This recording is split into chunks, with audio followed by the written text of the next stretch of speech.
Welcome back everyone. In today's video, let us understand everything about tabulation. Starting with what is tabulation. Tabulation is the process of presenting data in a systematic table format using rows and columns. Now it is done for easy understanding and comparison. So in other words, the data after classifying is presented in table format so that the right and accurate results can be obtained from the available data. The process of arranging the data in tabular form, which is arranging the data in rows and columns, is referred as tabulation. Now, here are some objectives of tabulation. The first one is that to present complex data in simple and understandable manner, which means huge data is classified and simplified and it is presented in a table format. Then it helps in carrying out comparison of different data. Continuing to that point, when you present the data in a table format, it becomes easy to compare. Next, to clarify the purpose or motive of research investigation. Now, when it is so clear and you can compare things, it becomes easy for your research. Next, to present volume of data in minimum space and reduce explanatory and descriptive statements. Now, if you ever see huge amount of data, most of the things will be overly explained. Maybe those things are easy to understand or it is so obvious that it means that, but still there will be an explanation. Instead of that, when data is presented in a table, it becomes easy to read as there will be only main points in the table. Next, it helps in collecting items, detecting the errors, commission of the importance information. Also, continuing to that point, it also provides a good platform or foundation for different statistical calculations. Based on tabulation, there are many statistical tools which are used based on tabular information. It also helps to present collected information into an arranged and ordered format. As the data is presented in a table format, the presentation will be in order and also very neat to see. Now, here are the parts of table. Here are the parts of table. Statistical table should be carefully constructed. Even slightly carelessness will give wrong table, which results in wrong calculations. Therefore, the following are the rules must be followed. First one is number. Proper numbering should be given to each table as its top or bottom or center or above the title. In case of large data, numbering should be done on the left side so that when someone is viewing your data, it is be easy for them to understand.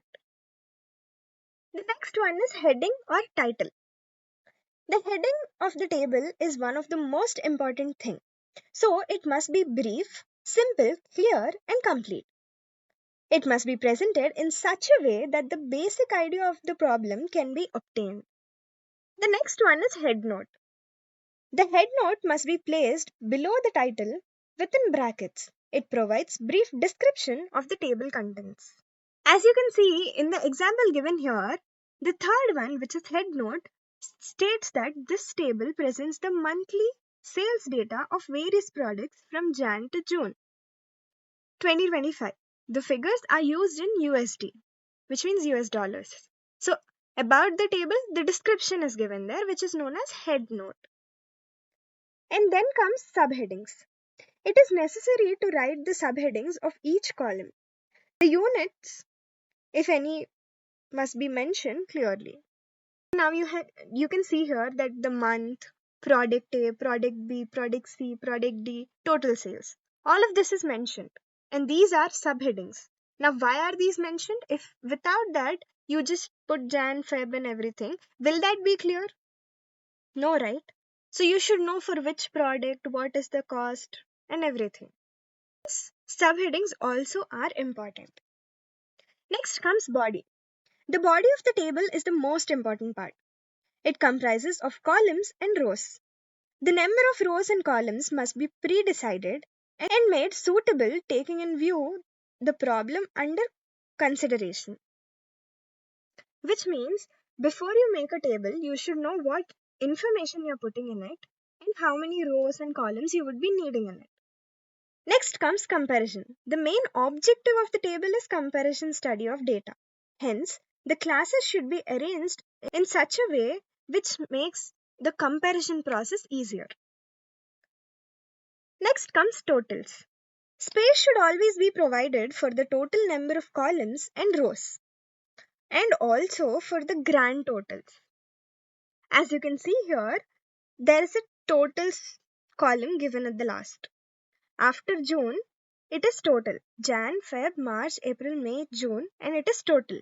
So the total sales of the product A, product B, and also combination of everything, what was the total sales of the company, is also given at the last. So that columns are must. Then comes source. The source of collection of data should be mentioned below the table so as to identify where these have been taken. Now, if you can see in the example under the ninth one, source is given, which means internal sales record of ABC company sales department. It is stating that from sales department these records have been collected. Please don't get confused. The eighth one should be in the ninth place and the ninth one is below that. The next one is footnotes. Footnotes must be placed below the body of the table for providing additional information. Now, if you can see, as I've already mentioned, that the last one is footnotes. Now, as you can see in the last, as we have already mentioned, ninth one is below that. So, under the footnotes, they have given that all figures are approximate and round off to the nearest hundreds. So, the above information is round off to the nearest hundreds. And also, currency is in US dollars, that is USD. So, those are footnotes. And it is not necessary for every table you should give footnotes. But if required, you may mention them. And the last point is that attractive form. The table must be elegant and neat. As you can see, it is very clear and neat that the months are separated, product sales are separated, total sales are separated. In such a way, it should be neat and clear for anybody to understand. Hence, these are the parts or rules of a statistical table. Moving on, we have presentation of data. And this presentation is graphical presentation. Graphical presentation refers to the way of presenting the data with the help of graphs. It plays a significant role in presentation of data related to time series. Frequency distributions can also be efficiently presented using graphs. Hence, the data is presented in a graphical format. And also, for presenting the data in a graphical format, we have some rules. The first one is title. As we have already seen there, title plays a main role. So there should be a proper title which describes what actually is there and what's the main objective of the graph. Next we have organization of the graph. Each graph must be structurally drawn in an attractive manner. The position of axis must be chosen and drawn neatly. It is necessary to represent independently and dependent parameters on x and y axis respectively. Hence, it is important to organizedly present the data. The scale selected must satisfy all the values to be plotted on the graph. Next is index. The index must be provided to show the scale of x and y axis. The various lines drawn in the graph must be defined clearly in the index. Next comes sources of data. The source of data gives the information about the data retrieval and is mentioned at the bottom of the graph. Next one we have false baseline. The vertical scale must start with 0 for representing the given variable efficiently. When the functionals are maximum and the starting values are very far from 0, a false baseline is used to break the vertical scale and to plot the values. As we all know, at times if the values are starting in hundreds or more than that, we happen to draw a line and then mention the values, which means we are breaking that line of 0 and starting the value from somewhere else where we need it. That is false baseline. Next, moving on to the last rule, which is line designs. In case of representing several variables on the same graph for comparison, it should differentiate between them using dotted lines or dash dotted lines or even broken lines, thick, thin lines, etc. An index must also be provided to classify the meanings of the lines. Hence, we have covered what is tabulation and how we actually present the data using graphs. And also we have covered the parts of table and also objectives of tabulation. Thank you.